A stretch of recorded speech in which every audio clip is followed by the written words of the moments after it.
Como de praxe, eu abro sempre falando de guerra cultural.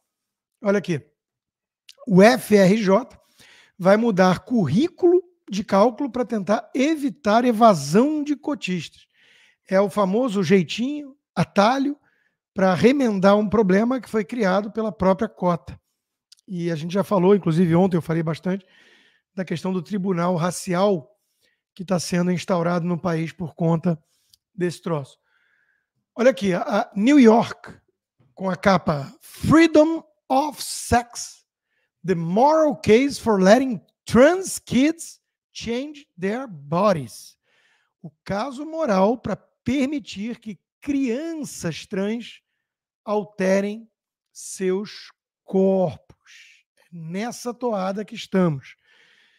No Esquerda Caviar, eu falei que a esquerda já estava banalizando a questão da sexualização precoce e que em pouco tempo pedofilia ia ser algo aceitável para a esquerda.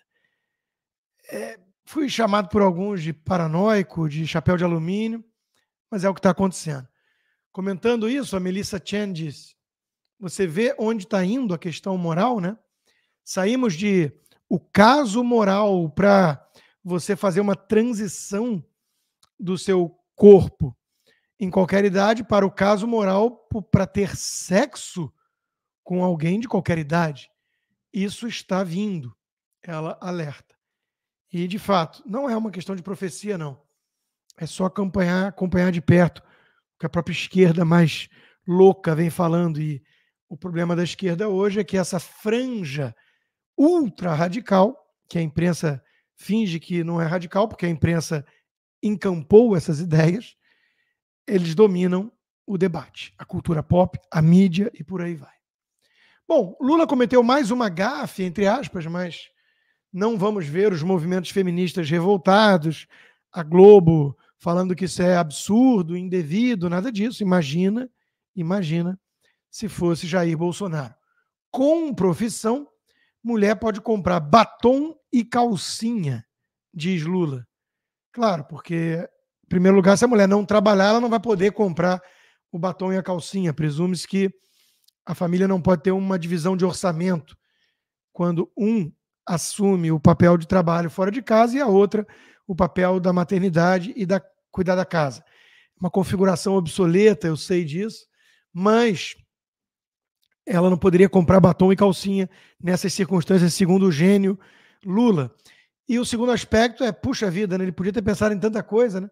A mulher pode comprar um carro, a mulher pode comprar um iPhone, a mulher pode comprar entradas para um teatro, uma viagem cultural, né? Não, ele pensa em batom e calcinha porque ele é um machista, óbvio, mas o movimento feminista vai esconder isso até o último dia da vida infame desse ser abjeto, porque ele tem o salvo-conduto, porque ele é de esquerda.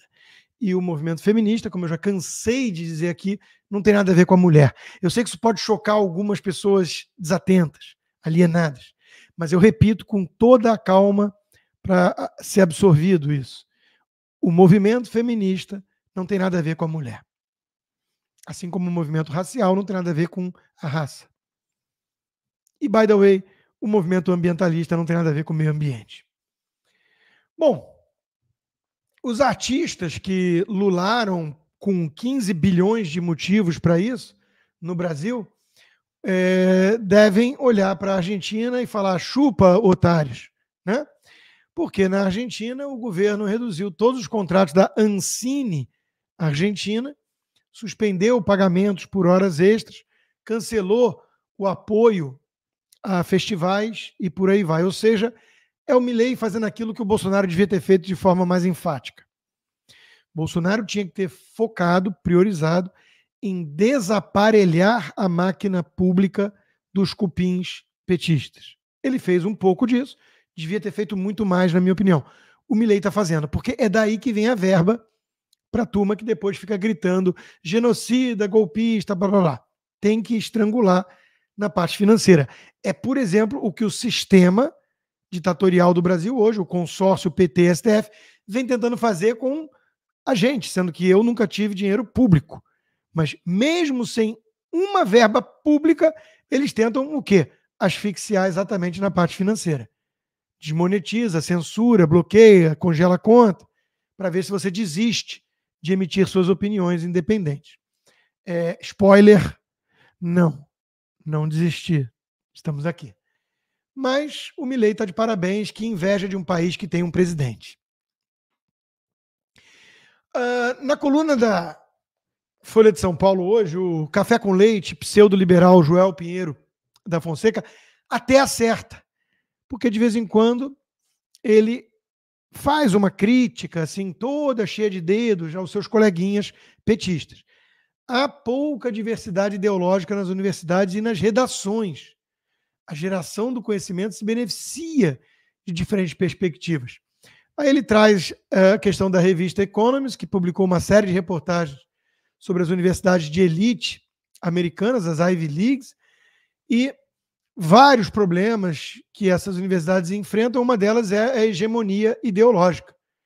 Veja só que coisa. Harvard, e eu digo isso há algum tempo, né, tem mais comunista em Harvard do que em Cuba, sem sombra de dúvida.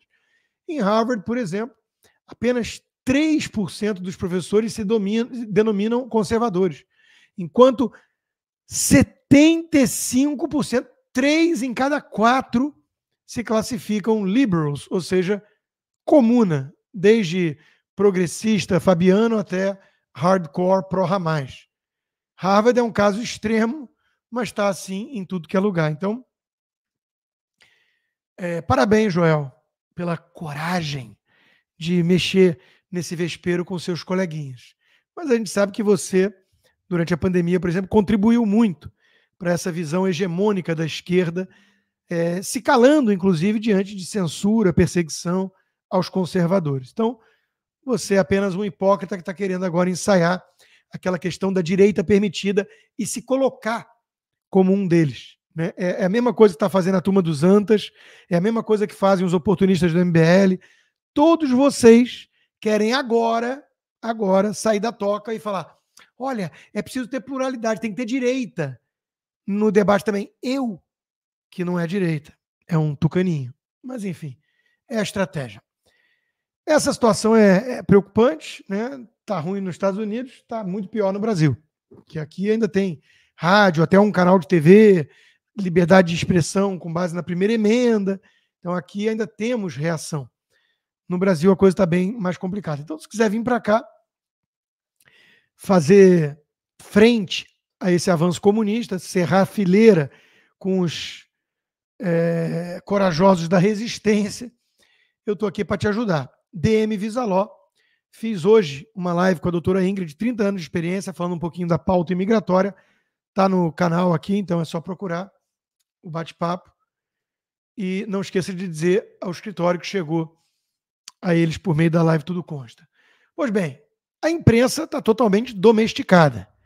Quem podia ser comprado foi comprado, está todo mundo demitindo os que restavam com independência e colocando apenas a direita permitida e recebendo verbas públicas, contratando como diretora institucional uma figura que é conhecida por, digamos assim, lobby jurídico, né? Uma turma simpática ao PT, né? E vários veículos de comunicação estão indo por essa linha, né? E aí o Lula deu uma entrevista ao SBT, com direito ao César Filho puxando o saco, rindo de forma forçada, abraçando o Lula e divulgando, mas parece que não vingou, flopou. Parece que flopou. O que realmente fica disso, claro, é a fala tosca do Lula em relação ao mercado, mas a gente vai voltar a isso mais à frente. Por falar em SBT, olha só quem flopou também. Paulo Matias, o tucanão ex-Jovem Pan, o isentão por definição, não agradou o público do SBT e derrubou a audiência da emissora. Que triste. Que dia triste, né? Um cara que, puxa vida, defende tanto a liberdade com imparcialidade. Quando os colegas conservadores da Jovem Pan foram perseguidos, ele se calou. Quando chegou no Deltan Dallagnol, ele acusou o golpe. Mas até então, ele estava bem limpinho, bem isento, chamando manifestante de golpista, caminhoneiro de sei lá o quê. Bom, vamos ver o isentão explicando por que não é isentão para o outro isentão. É realmente impagável. Com vocês, Paulo Tucano Matias, Doriana, com Hiperdoriana. Como é que é o nome dele mesmo? Eu esqueci, porque ele anda meio sumido. Aquele que me imitava, não sei que Marinho. Caramba, deu branco. Qual é o nome do garoto? Garoto não, porque essa turminha do MBL não é mais garoto nem aqui, nem em nenhum lugar, nem em Hollywood, né? Nem na ilha do Jeffrey Epstein. Eles são mais garotos. Mas vamos lá, esqueci o nome dele, alguma coisa Marinho. Com vocês, de isentão para isentão, com muito amor. As pessoas elas não sabem o que é ser isento de verdade, né? Para mim, ser isento é exatamente o que vários que apoiaram Jair Bolsonaro ao longo desses 4 anos foram. Perfeito. Não deveria ser tão difícil. Eu acho que o isentão não sou eu de maneira nenhuma. O isentão é quem se calou em momentos em que havia a necessidade de uma posição firme, como essa questão da vacina. No meio de uma pandemia, de uma saúde pública, um maluco à frente da presidência da República, soltando groselhas, dando remédio para EMA, e as pessoas que apoiavam o ex-presidente da República absolutamente caladas, batendo palma em relação a isso. Ou seja, quem é isento nessa história? É quem se calou para esses absurdos ou quem de alguma forma se levantou e falou isso aí tá errado? Nós temos que falar que isso daí é uma aberração, isso é tosco, isso é patético. O Brasil não merece uma coisa dessa. Não é porque você está lutando contra uma corrente específica político-ideológica que você precisa aceitar a tosquice. Isso não existe. Então eu acho que esse conceito de isentão ou não é um conceito que precisa ser revisto pela sociedade. Porque aqueles que de alguma forma apontaram o dedo e falaram isso daqui está errado, houve no Brasil uma tentativa de golpe de Estado. Isso é óbvio, isso está claro. Gente golpista que estava tentando tomar o poder de alguma forma, só que não conseguiram por uma simples razão. Não são profissionais. É gente despreparada, politicamente falando, que resolveu brigar com Deus e o mundo e não viu outra alternativa a não ser criar narrativas. Então, assim, me desculpe, quem é o isento aqui? É quem ficou quieto? Ou quem de alguma forma se colocou ali no momento mais difícil, que as pessoas xingavam, que as pessoas iam pra cima, que as pessoas de alguma forma tentavam nos pressionar? Porque é muito difícil você ter uma posição num momento como aquele, porque naturalmente você vai ter uma chuva de comentários negativos nas suas redes sociais, gente xingando, enfim. Então é nesses momentos que eu acho que vocês precisam de alguma forma olhar quem é que se posicionou e quem foi isento. André Marinho, né? Lembrei. André Marinho. Eu sou limpinho, eu critico tudo e todos. E faço falsa equivalência e caio na narrativa do PT de que houve um genocida no comando das vacinas e blá blá blá. Ai, meu Deus, que coisa cansativa. Por falar em isentão, o Diogo Mainardi, cada vez mais ressentido e rancoroso com a ex-relevância dele, né, no debate político, tenta competir para ver se fica tão patético quanto o Reinaldo Azevedo, que ele abomina. Mas está faltando um espelho em casa para ele perceber. Então ele publicou um texto asqueroso que eu nem ia comentar. Eu nem ia comentar porque tudo que ele quer é que alguém relevante comente o textinho dele sem pé nem cabeça, que parece encomendado para ligar uma metralhadora giratória contra todos os conservadores, todos os que fizeram sucesso na Jovem Pan e agora na Revista Oeste. O melhor retrato do bolsonarismo, de Coppola a Constantino, ao esquadrão da cloroquina da Oeste. Ligou a metralhadora giratória, sobrou para todo mundo, ressentido, rancoroso, irrelevante. Por que eu estou dando algum holofote para esse pobre coitado? Quem eu já segui muito, comprei livros, lia sempre a coluna da Veja, mas mudou muito, como mudou o Vila, que ele defende no texto, o professor Papagaio, como mudou o Reinaldo Azevedo. Né? Eu não ia falar dele, repito, tudo que ele quer é isso. Mas é porque um trecho que me mandaram, essas coisas me mandam, né? Aí eu dou uma olhada e falo, puta, por que eu perdi meu tempo? Mas um trecho chamou a atenção. Quando ele revela do nada que a Verinha Magalhães, nos bastidores, pediu ajuda, implorou ajuda a todos eles contra mim. Porque eu estava massacrando ela, digamos assim, no 3 em 1, com argumentos. Ela sempre era humilhada, ficava revoltada. Eu ia nas redes sociais e mostrava que ela era uma militante tucanopetista, né, e que só falava besteira e arrogante, com soberba e tudo mais. Ela ficava incomodadinha com isso.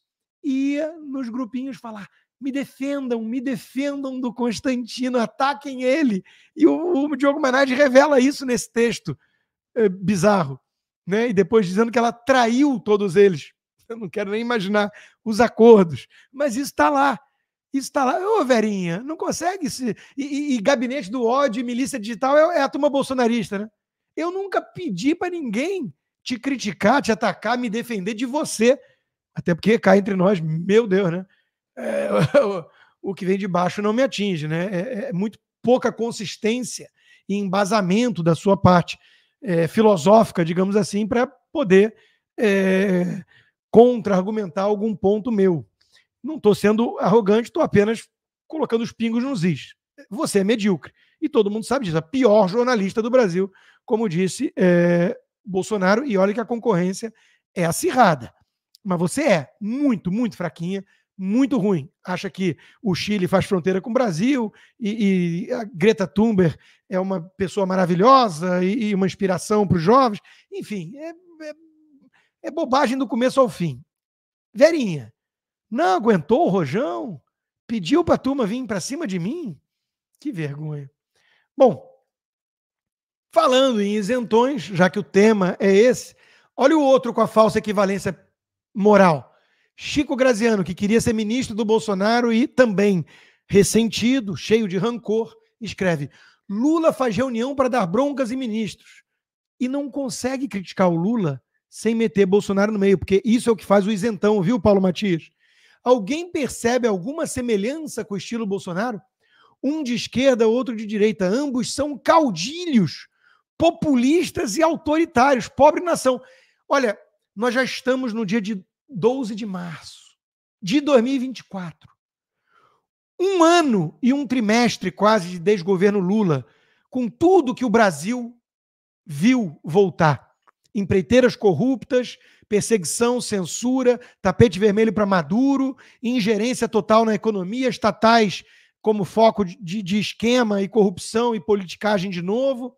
Tudo que a gente já viu em 1 ano e 1 trimestre. E os caras isentões seguem criando falsa equivalência entre Lula e Bolsonaro, os caudilhos. E olha, se apertar contra a parede, faz o L. A gente sabe que faz. Porque todo isentão tucano desce do muro sempre do lado esquerdo, no colo de um comuna.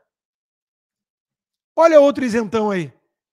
O senador e ex-vice-presidente da República, Milton Mourão, disse que o fim do governo Bolsonaro foi melancólico e que a derrota nas urnas deveria ter sido admitida. Bom, Bolsonaro ficou em silêncio, vale dizer.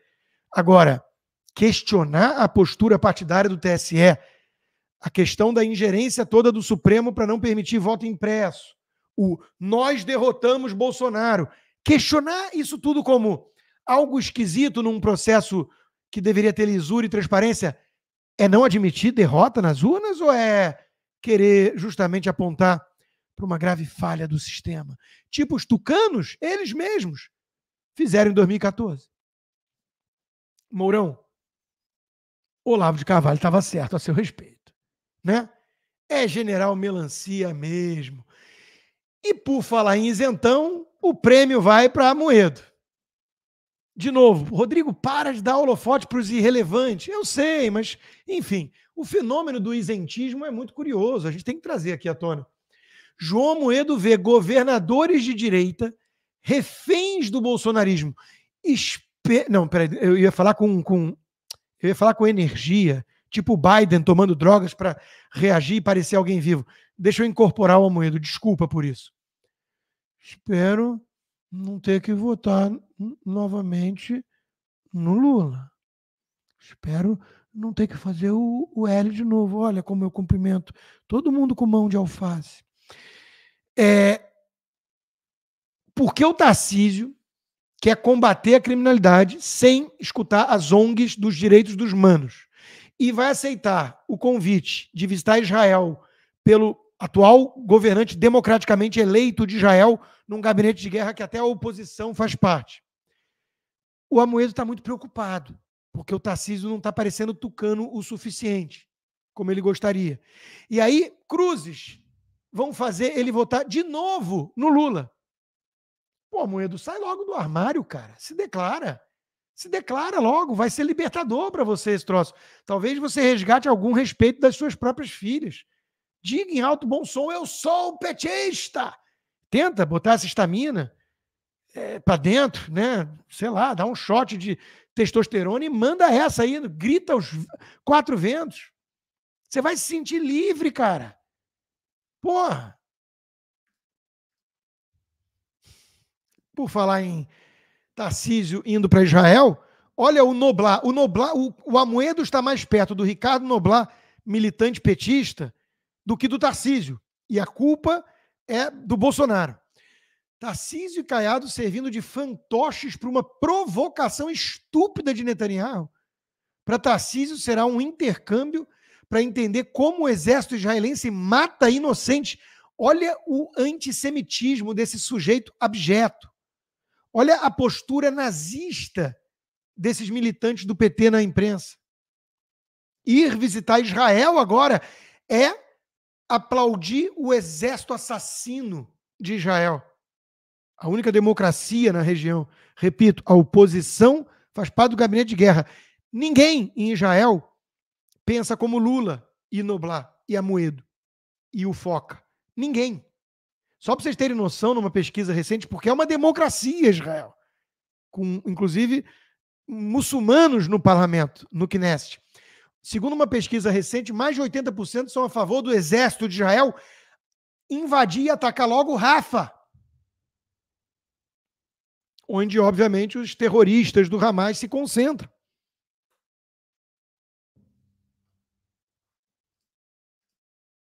Por falar no imitador de focas, ele quer a nossa censura.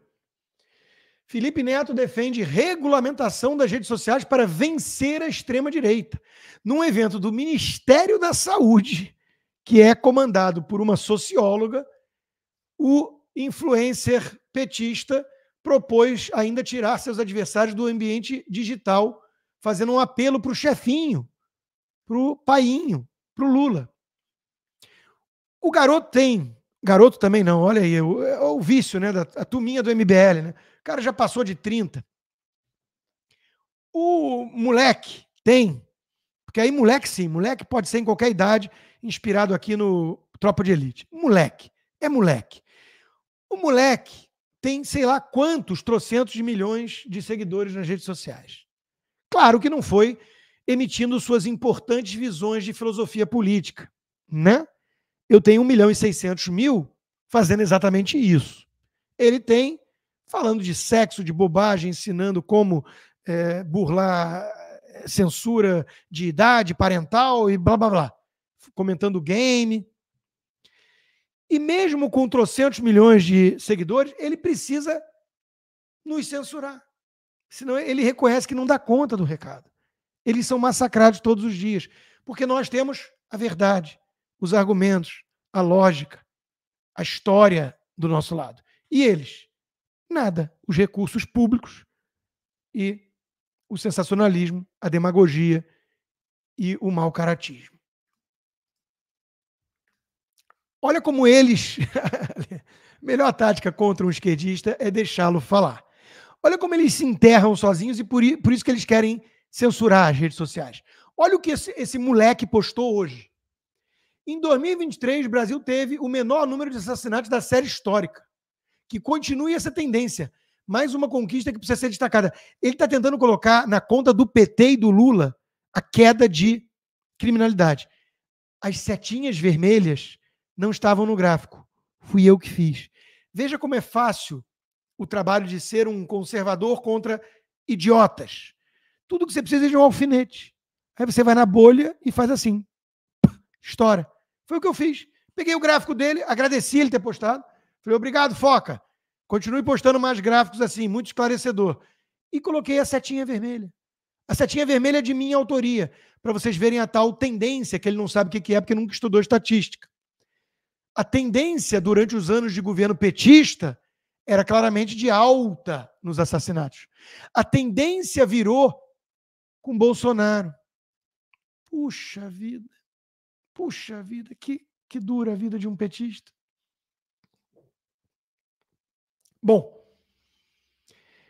por falar em criminalidade, a Gleisi Hoffmann quer acabar com os CACs. Para ela só pode um tipo de arma, esportivo e com muita regulamentação. O que essa gente quer fazer armada?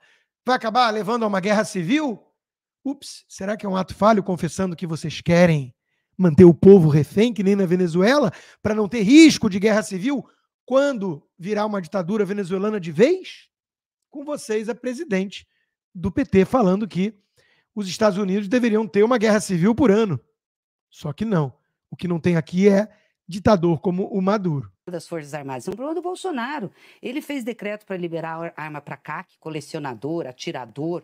Aliás, nós estamos com um projeto, vou apresentar um projeto no Congresso para acabar com o CAC. Mas o que tem que ter colecionador de arma, atirador? Se você tiver tiro desportivo, ok, tem. Aí você regulamenta. Agora, essa turma fica aí tem gente com 50 armas em casa. O que cresceu o número de feminicídio, de gente dentro de casa dando tiro nos outros? Quer dizer, ele impulsionou uma sociedade da violência, entendeu? De que tinha que andar armado, que isso fazia parte da segurança. Mentira! Para que nós vamos deixar esses clubes de tiro por aí? Para que serve isso?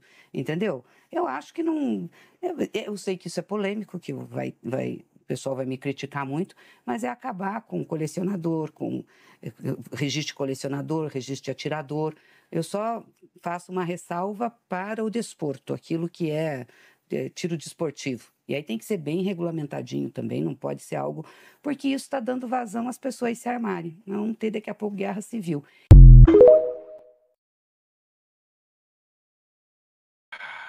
Esfrega um petista da corda, da linha, arranha, e você logo vê um totalitário amante de ditaduras sair do armário. Prefere que chame de narizinho ou amante a Gleisi Hoffmann? Eu tenho dúvidas do que ela prefere. Era a planilha da propina da Odebrecht. O que essa gente quer fazer em clube de tiro? Se ela viesse visitar os Estados Unidos, que, digamos, é mais democrático que a Venezuela, não na cabeça dela, ela ia entender. Mas é isso. A cabeça da turma petista é exatamente essa. Arma só na mão de bandido. Bom, por falar em criminalidade, coisa estranha anda acontecendo no país. Em guerra com o Bivar, novo presidente do União Brasil tem a casa incendiada. A defesa acusa o próprio Bivar. Criminosos ateiam fogo em 2 casas do presidente do União Brasil em Pernambuco. Vocês que são do centrão fisiológico lulista que se entendam. Eu sei lá se é verdade ou não isso, eu não sou leviano.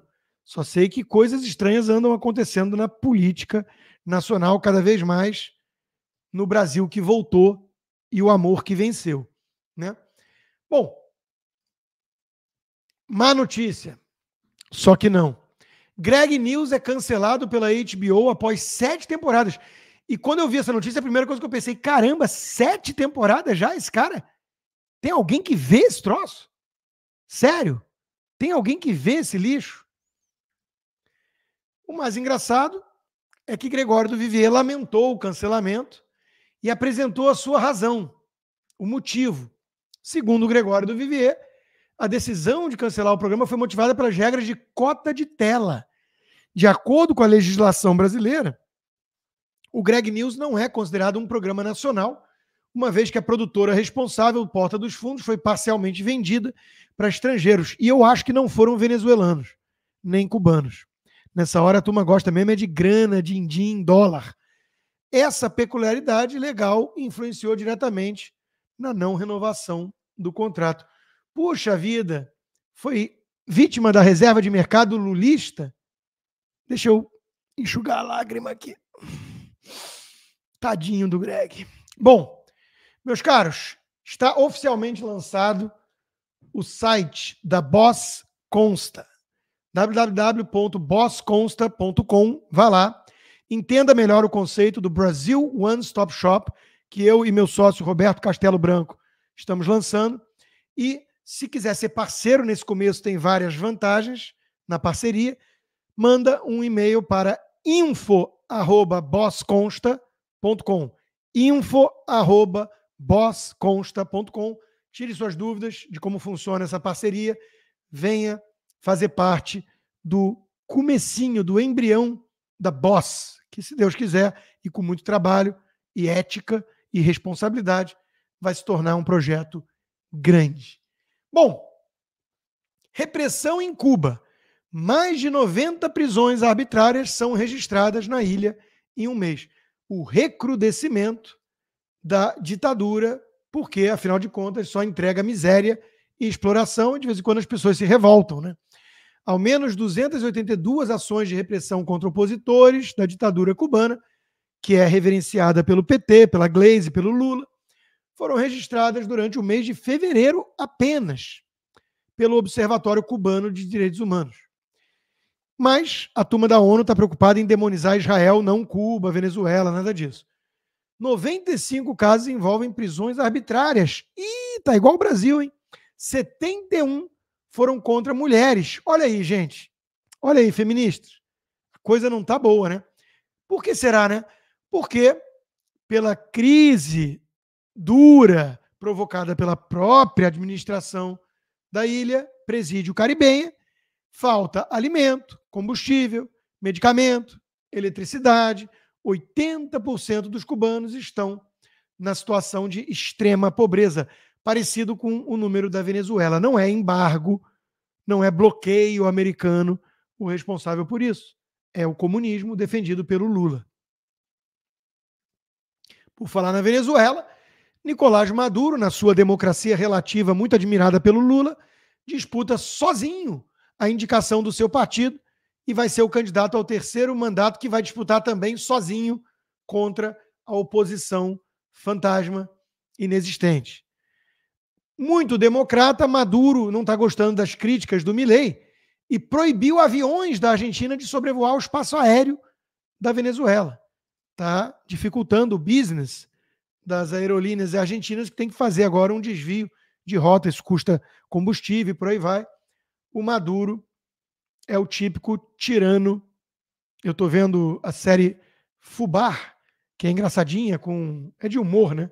Com o Arnold Schwarzenegger e como é que é o nome do Boro.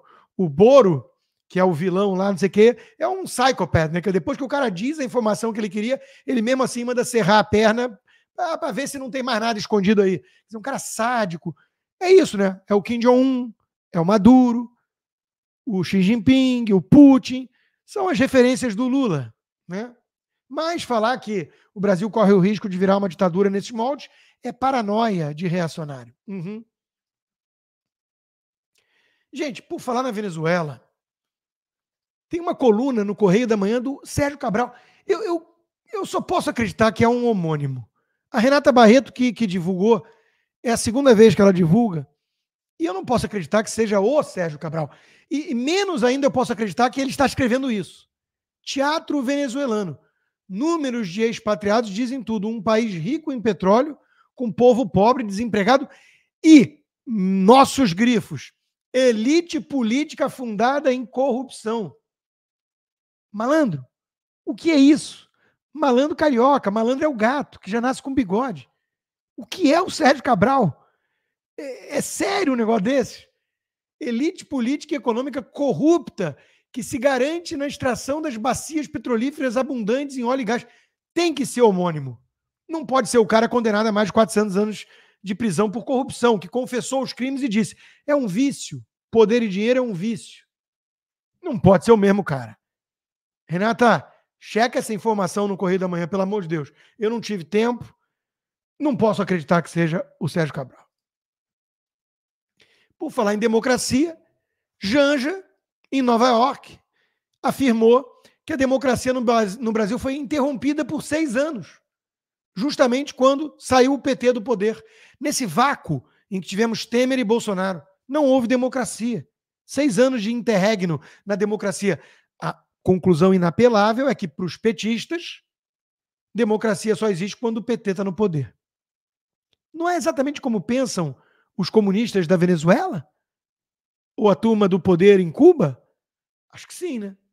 Essa democracia relativa do PT está voando no Brasil. Aliás, a Janja cada vez com mais poder, cada vez com mais influência no maridão, né? Bom, quem resumiu isso muito bem foi o meu amigo Salles, que disse o seguinte. Deixa eu pegar aqui, porque por algum motivo não está disponível ali ainda. Mercado nervoso com Petrobras e Vale, vamos falar disso agora mesmo, aparelhadas e manipuladas. Impeachment com recorde de assinaturas já protocolado e popularidade até no Datafolha em queda livre. Parece que o Barba, em breve, vai ter mais tempo livre com a Janja. Aí, pensando no casal que está em lua de mel constante, viajando o mundo, podem fazer isso agora com mais tranquilidade ainda, só que com o próprio dinheiro, né, que roubaram já de muita gente. Só não vem continuar roubando mais, né? Por falar em Salles, ele é meu colega de Braddock Show, volta e meia está na bancada. Ontem tivemos a estreia do meu amigo e parceiro do 4x4, Luiz Ernesto Lacombe. Hoje vamos ter o Polion, a Fabi Barroso, eu e Lacombe na bancada. Nos vemos 8 da noite de Brasília, no Braddock Show, cada vez mais imperdível, o melhor programa de debate político no país. Pois bem, cebola, batata, arroz, veja os preços que explodiram em fevereiro. Algum petista poderia dizer, mas pobre não come cebola, pobre não come batata, pobre não come arroz. Come só picanha. Na verdade, subiu tudo, né, gente? Inflação oficial do Brasil acelera em fevereiro para 0,83%. Reajuste na educação. Projeções de mercado estavam mais otimistas. Mas não há motivo para desespero. Por 2 motivos. Primeiro, para que se desesperar hoje se hoje está muito melhor do que vai estar amanhã? E tudo vai piorar muito. Segundo, quando você estiver desesperado, batendo aquela angústia, aquela depressão, aquela preocupação com o futuro da família, você liga na Globo News, abre o Globo e lê a coluna da Miriam Leitão. É Prozac na veia. Apesar de mais alta, inflação de fevereiro traz boas notícias na avaliação dos analistas que eu puxei pelo cabelo e arrumei lá na Unicamp ou no DCE dos maconheiros petistas para poder fazer esse trabalho sujo que eu me proponho a fazer hoje em dia. Poderia dizer Miriam Leitão se tivesse um pouquinho mais de honestidade. Gente, a Miriam Leitão chegou num ponto que é impossível saber hoje em dia se é meme ou se é sério. Eu sei disso porque eu participo de grupos com economistas sérios, liberais. Quando veio isso, o pessoal falou, é meme? Checou? Não, chequei, é sério. Está impossível saber a diferença.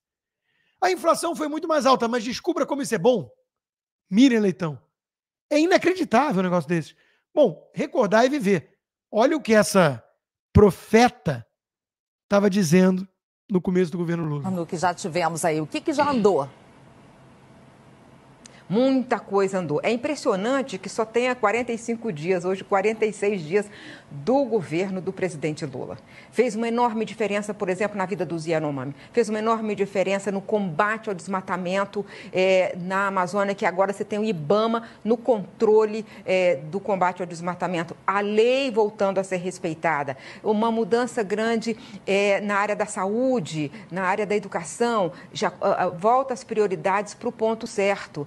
No caso da política habitacional, as pessoas com menor renda voltam para o programa e com subsídio, que é isso mesmo, o subsídio existe para ajudar os pobres a terem a sua residência. O Bolsa Família volta com os mesmos critérios de antes, porque você não pode ter um programa de transferência de renda sem critério. Então, muita coisa mudou. Eu acho que o mais importante também que mudou foi o seguinte, e ficou claro no dia 8 de janeiro. O governo passado tinha uma política de enfraquecimento da democracia. Isso ficou claro no dia 8 de janeiro, com ataque a todos a sede dos poderes. E no governo Lula você tem um respeito à democracia e às instituições e a construção desse pacto. Então, acho que em um mês e meio aconteceu muita coisa no governo Lula, muita coisa. Meu Deus, como envelheceu mal esse trecho. Gente, a Globo está no negócio de mentir, defender o indefensável. Se isso não ficou claro para você ainda, é porque você é alienado. Desculpa, mas eu sei que na minha audiência aqui, tirando um ou outro que vem infiltrado aqui perturbar no chat, todo mundo entende que a Globo Lixo não vale porcaria nenhuma. Por falar em Miriam Leitão, ela teve que dar essa notícia. Banco Central do Brasil é eleito o melhor ABC do mundo. Justamente aquele sob o comando de Roberto Campos Neto, demonizado pelo Lula, pelo PT, que é tido como bode expiatório para os problemas econômicos. Agora vamos lá. Até o Estadão está se dando conta de que a merda está indo longe demais, né? Mão pesada sobre a Petrobras. Diferentes governos veem nela não uma empresa em busca dos melhores resultados dos acionistas, mas um instrumento para atender a demandas que nada tem a ver com suas atividades. Diferentes governos, só faltou fazer uma comparação honesta entre Bolsonaro, que queria até privatizá-la, e uma equipe técnica apontada por Paulo Guedes, com governança, e o Lula, do Petrolão, que, pelo visto, está de volta. É impressionante como o Estadão Tucano não consegue virar homem, virar gente. Como todo tucano, né? É isso. Olha o Haddad. A Petrobras é um patrimônio de todos os brasileiros e deve atuar em favor do crescimento econômico sustentável com justiça social. Blá, blá, blá, blá, blá. Eufemismo para fazer politicagem para a esquerda. A Petrobras é do povo, mas vai dar dinheiro para os artistas, para os empreiteiros corruptos, para os companheiros tiranos dos países vizinhos, para o próprio PT. Né? E o povo vai ficar sem saneamento básico, sem educação de qualidade, literalmente na merda e sem segurança pública. Mas gritando, o petróleo é nosso. Eu já escrevi sobre esse assunto, não vou me alongar muito aqui, né, em que pese ser o título da live hoje, a ingerência na economia por parte da quadrilha do PT. Rui Costa diz não ver motivos para polêmica dos dividendos. Não vejo motivo, a ação só caiu dezenas de bilhões de reais em valor de mercado. Que besteira essa polêmica aí, boba, né? Foi definida uma regra para corporação? Foi cumprida? Onde está o problema? Eu não entendo, às vezes, o mercado não é isso que ele quer. Ué, que cumpra a regra? Não enche o saco, não tem polêmica aqui, sai, circulando, nada para ver. E o mercado, cadê o dividendo extraordinário? Cadê o dinheiro? Vai ser usado para comprar refinaria na Venezuela, porra? Você está indo de sacanagem. Vai ser para turbinar o Petrolão 2.0? Não tem polêmica nenhuma, é o PT, gente, o amor que voltou. Agora, quando o petista começa a chorar, a gente tem todo o direito de comprar pipoca e rir. Até porque, cá entre nós, comprar a ação da Petrobras merece se ferrar. Merece. Vai ser sócio de estatal no governo do PT? Vai para o inferno, né? Meu pai era do movimento estudantil, Comuna. Lutou pela campanha Petróleo é Nossa, Comuna nacionalista. Como muitos, comprou ações como gesto patriótico para ajudar o Petrobras. Minha mãe herdei, e somos agora demonizados com choradeira e tenho apetite voraz. De patriota virei vilão, vou vender tudo. Marcelo Rubens Paiva. O choro é livre, petista. Vamos lá. Vamos mostrar o próprio Lula falando do mercado como um dinossauro voraz. Lembrando que o avô do Roberto Campos Neto, o Roberto Campos, usava a imagem de um dinossauro para representar a Petrossauro, que ele assim chamava. Nessa época do pai do Rubens Paiva, falando o petróleo é nosso e querendo juntar o comunismo ao nacionalismo, que, aliás, é a definição do fascismo ou do nacional-socialismo. É ou não é? Com vocês, o verdadeiro dinossauro nessa história toda. Porque o mercado, eu vou contar uma coisa para vocês. O mercado é um rinoceronte, um dinossauro voraz. Ele quer tudo para ele e nada para o povo. Será que o mercado não tem pena das pessoas que passam fome? Será que o mercado não tem pena de 735 milhões de pessoas que não têm o que comer? Será que o mercado não tem pena das pessoas que dormem na sarjeta e no centro de São Paulo, no Rio de Janeiro? Será que o mercado não tem pena das meninas com 12, 13 anos que às vezes vendem o corpo por causa de um prato de comida? Ora, então vamos pensar no mercado e vamos pensar na sociedade. Sabe, cada um tem a sua parte, mas é importante que a gente saber que a minha preocupação é fazer com que o povo mais pobre, os mais humildes, sabe, possa ter uma chance, uma oportunidade de crescer nesse país. Eu sei que a voz desse ser abjeto, tosco, asqueroso, dá nos nervos de qualquer pessoa decente, eu sei, mas tinha que mostrar, né, para concluir o seguinte, a mentalidade do desgoverno atual é exatamente essa. Todo mundo vai ter que se ajoelhar perante os planos, que são, na verdade, um projeto totalitário de poder e corrupção deles, aos planos de desenvolvimento do governo. O Lula disse isso em relação à Vale, tentando emplacar Guido Mantega. Guido Mantega, o pior ministro da economia no comando da empresa, que já foi privatizada, mas o governo tem golden share e presença de fundações e pressão que tem feito nos acionistas. Como resultado, tivemos hoje essa nota de renúncia muito impactante do José Penido, que era conselheiro, e ele diz com todas as letras aquilo que eu coloquei no título. A empresa sofre evidente e nefasta influência política. Não há mais governança, não há mais preocupação com o melhor interesse da empresa, dos acionistas. Tudo vem sendo manipulado de acordo com os interesses dos petralhas, ele poderia ter dito. Renata Barreto destacou a nota do Penido. Exatamente isso. O processo vem sendo conduzido de forma manipulada, não atende ao melhor interesse da empresa. Não acredito mais na honestidade de propósito dos acionistas relevantes. A Vale virou uma extensão dos petistas. Meus amigos, pergunta a Renata, quem diria que colocar essa gente no poder ia resultar nisso, né? Pergunta para o Armínio Fraga, pergunta para o Henrique Meirelles, pergunta para a Helena Landau, para o João Amoedo, pergunta para o Pedro Malan, para o Pécio Arida, para o André Lara Rezende, todos os tucanos liberais de mercado que fizeram o L. Pergunta se era possível prever uma coisa assim, porque das duas, uma, e aqui não há não há, digamos assim, perdão, até porque eles não estão arrependidos para pedir perdão, nunca pediram. Aqui não há refresco com um tucano traidor da pátria que fez o L. Das duas, uma, porque eu sabia que ia acontecer isso.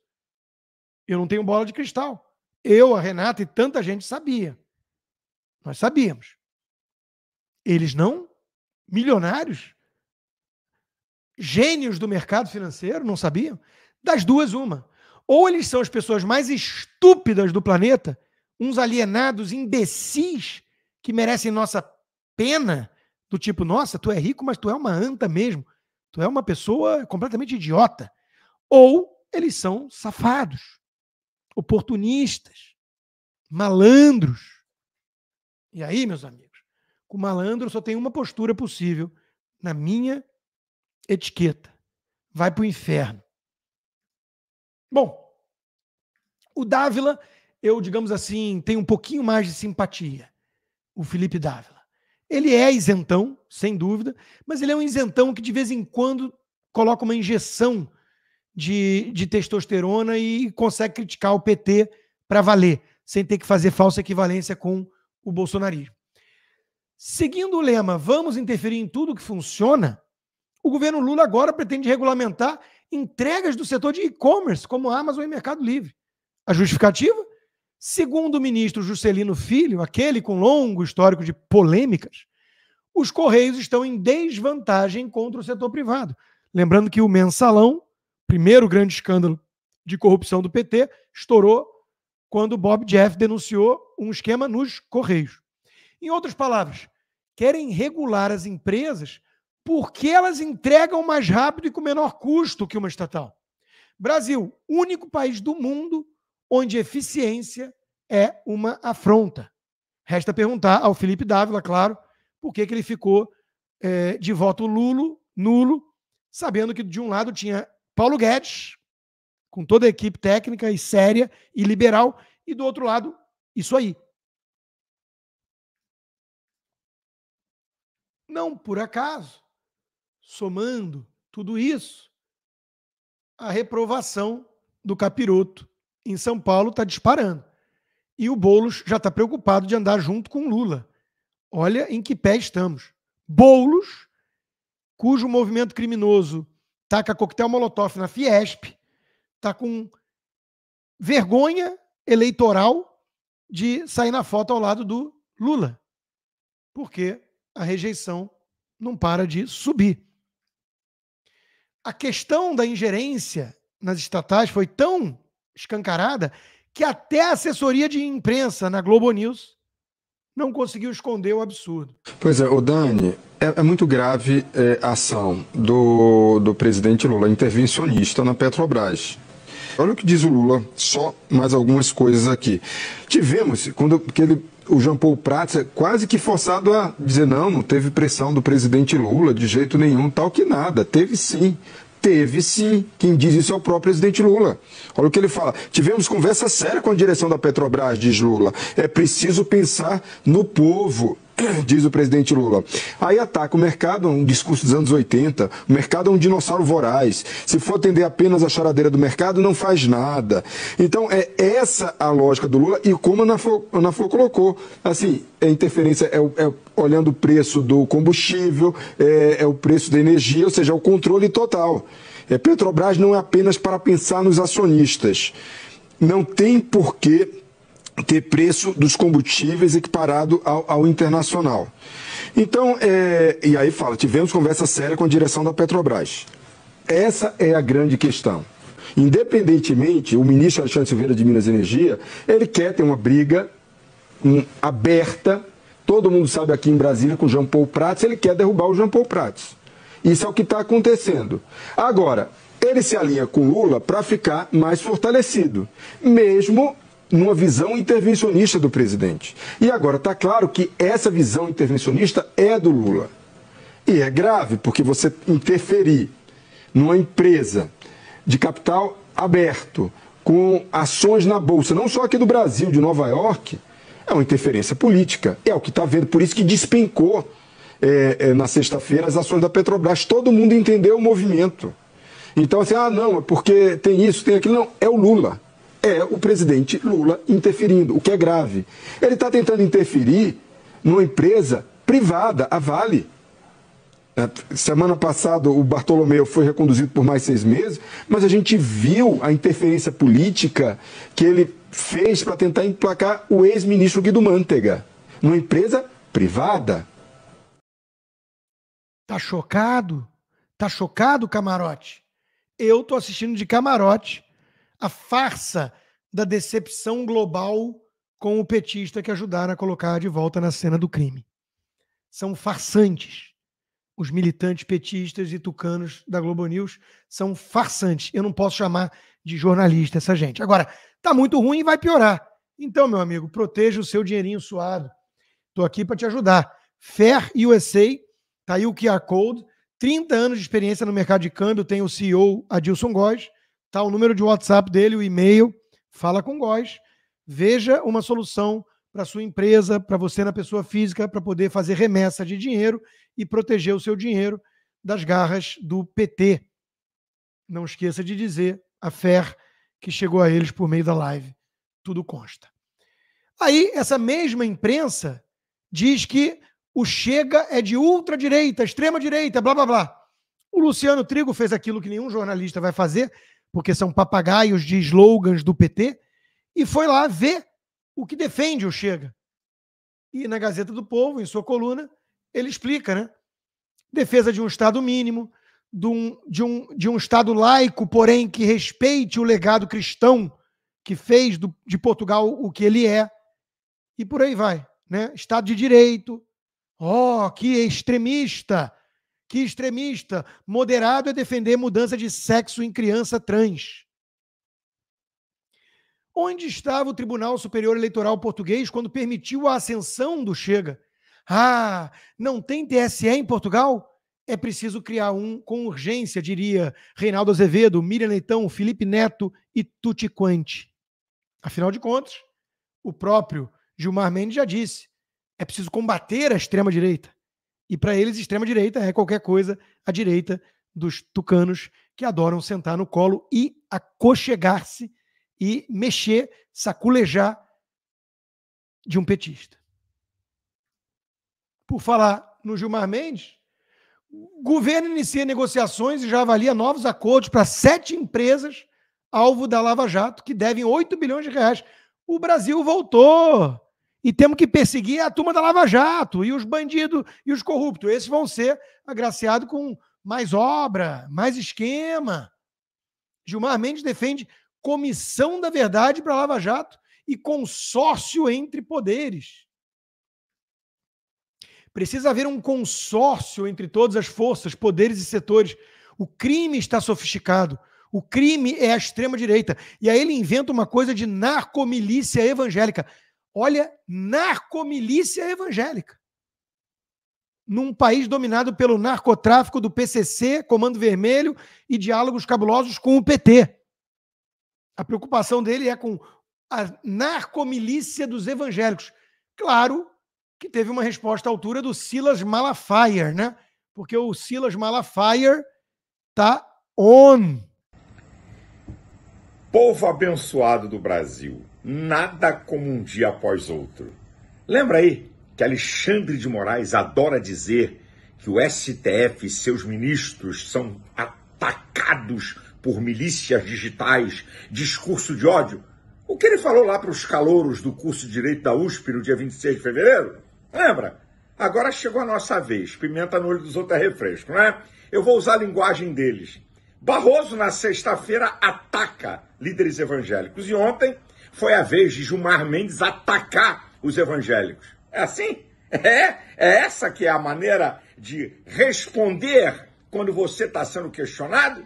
Eles adoram questionar o que eles bem entendem. Mas quando são questionados, os deuses do Olimpo brasileiro, que é o Supremo Tribunal Federal, são os intocáveis. Aí é discurso de ódio, é antidemocrático, e ainda tem uma imprensa oficial, vagabunda, evidente que existem jornalistas que são exceção, para respaldar tudo que eles falam e tudo que eles querem. Preste atenção à fala do ministro Gilmar Mendes na Globo News. Preste atenção. Recentemente o ministro Barroso presidiu uma reunião no Supremo sobre essa questão, uma reunião extremamente técnica. E um dos oradores lá falou de algo que é raro de se ouvir, de uma narcomilícia evangélica, que aparentemente se dá no Rio de Janeiro, onde, portanto, haveria hoje já um acordo entre narcotraficantes, milicianos e pertencentes a uma rede evangélica, ou integrados a uma rede evangélica. Quer dizer, ministro, que uma reunião técnica com o presidente do STF, um dos participantes diz que há um acordo entre narcotraficantes, milicianos e evangélicos, uma rede evangélica. Dá nome, ministro. É uma vergonha. O senhor é o decano do STF. Dá nomes. É uma acusação leviana e preconceituosa. E olha como é que saem as manchetes dos jornais. A maioria do povo brasileiro só lê manchete. Olha como é que nós estamos sendo denegridos. Nós somos mais de 30% da população da cidade. O maior grupo religioso da cidade do Rio de Janeiro. O senhor fala e não dá nomes? Esse canalha que disse isso, dá nome, nos ajude. Dê nome, quem são os pastores, quem são os evangélicos? Mete na cadeia, que isso não nos representa. Muito pelo contrário. Ah, se não fosse o trabalho evangélico nas comunidades, recuperamos. Se não fosse o trabalho evangélico nas comunidades, ficaria tudo na mão dos traficantes que têm diálogos cabulosos com o PT. Meus amigos, é tudo muito absurdo o que está acontecendo no Brasil de hoje. É tão absurdo que, como o Bolsonaro não conseguiu, digamos assim, desaparelhar os cupins do sistema, o Ministério Público recomenda a cassação de Jorge Seife por suposta interferência de Hang na eleição. Imagina se isso é perseguição política. Imagina. É um sistema imparcial, fazendo valer as regras do jogo para todos de forma isonômica. É praticamente a Venezuela, está chegando lá. E, como disse o Estadão, num raro editorial decente, o incrível caso do sem-teto golpista. Morador de rua preso por quase 1 ano, acusado de participar do 8 de janeiro, deve ser absolvido por falta de provas, num caso exemplar dos abusos em nome da defesa da democracia, que o Estadão aplaudiu até quase esse ponto. Até quase esse ponto, o Estadão aplaudiu. Fez parte do teatro. Tudo porque parece que a orelha do cara parecia uma do vídeo. A orelha destrói a vida de um morador de rua. 1 ano. Preso. Era o golpista, ele que estava arquitetando o tal golpe. Gente, isso é uma narrativa patética, ridícula. E, claro, estão de parabéns todos os congressistas brasileiros que vieram hoje aqui para Washington. Eu estaria lá. Eu cancelei minha passagem em cima da hora, porque ia ter apenas essa coletiva de imprensa, importante, mas sem audiência. Eu achei melhor ir em outra ocasião, quando tiver audiência. Mas foi muito útil. Gustavo Gayer, Marcel Van Hatten, Bia Kicis, Eduardo Bolsonaro e outros estão de parabéns por terem vindo. O Chris Smith, esse republicano de New Jersey, colocou o dedo na ferida. Ele é do Comitê de Abusos dos Direitos Humanos, aí sim, né? De verdade. Ditaduras que não respeitam o devido processo legal, perseguem opositores. Exatamente o que está acontecendo no Brasil. Para choque de quem não tinha se inteirado melhor da situação no Brasil. Quando escuta os relatos feitos, é uma coisa chocante mesmo. Porque é coisa de Venezuela, não é coisa de democracia. Um trecho da fala do deputado Eduardo Bolsonaro. First of all, thank you, Chris, to give us this opportunity. We are very honored and we want to bring here some light for what is going on in Brazil. My name is Eduardo Bolsonaro. I'm the most voted ever congressman in the history of Brazil.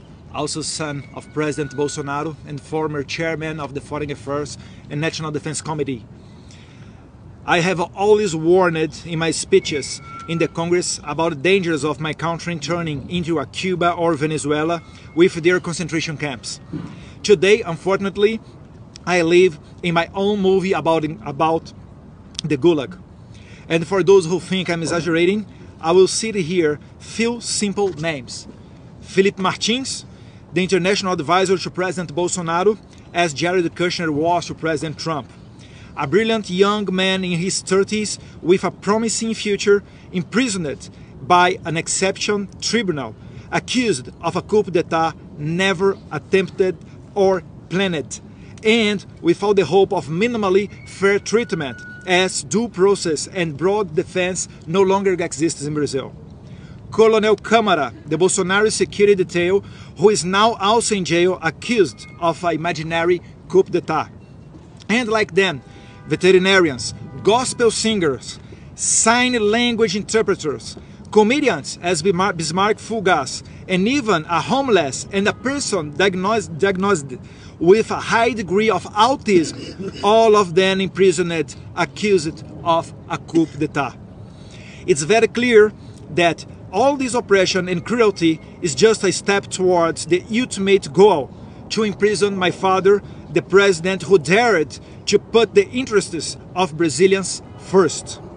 My father is now prosecuted and slandered in the most various ways. As in every tyranny, the limit of the ridiculous no longer exists. And he even faces the accusation of having committed the terrible crime of disturbing a whale. That's not a joke. He is criminally charged for passing by a whale on a jet ski. Agora vocês imaginam a cara de um americano ouvindo um relato desse, que é verdade pura, a gente sabe. O Brasil não é para amadores, o Brasil é para bandidos. E parabéns a todos nós que lutamos contra. com todos os riscos que isso envolve, todos os custos pessoais que não são baixos.